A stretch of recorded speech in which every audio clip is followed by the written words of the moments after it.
In less than a week, the country's political focus will be on Tampa, Florida for the Republican National Convention. And already there is concern about what will show up uninvited and frankly unwelcomed. News Channel 5's Josh Booth joins us live this morning. And Josh, something's blowing into town and it's not on the guest list. No, it is not, Macy. A hurricane. A tropical depression is brewing and it's forecasted to impact Florida somehow.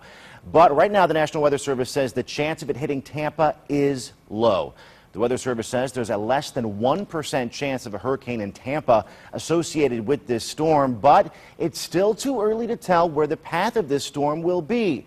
So the Weather Service is working around the clock right now, following the storm closely just to be safe. And if severe weather does hit Tampa, as far as the RNC side of it, what do they do in terms of their event? That's an RNC call, Committee on Arrangements. They'll decide, how do we make sure that the legal process of the convention gets done for our delegates, for our nominee, and they'll make that call depending on what the weather situation is.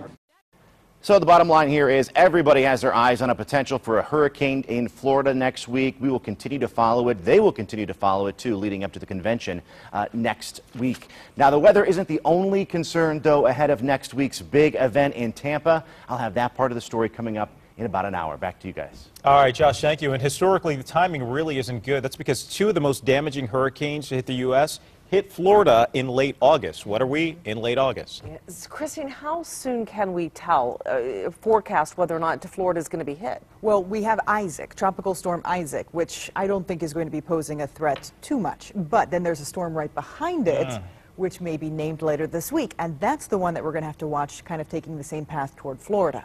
So this is a very active season for the tropics. September is statistically, let's get it out again. Man, I can't talk this morning. Use the smaller words next time. The highest time when we really see those tropical systems. Let's take a look right now at your forecast for today. This is Isaac, the projected computer models. You see all those little spaghetti lines on there, as we like to call them. This is for Sunday all the way into the weekend, and you can see what each computer model thinks will happen with Tropical Storm Isaac. So Miami, Cuba, over toward the Bahamas have to brace for this storm as we get into the weekend. Now, there is one right behind it, and we'll be talking more about that one coming up.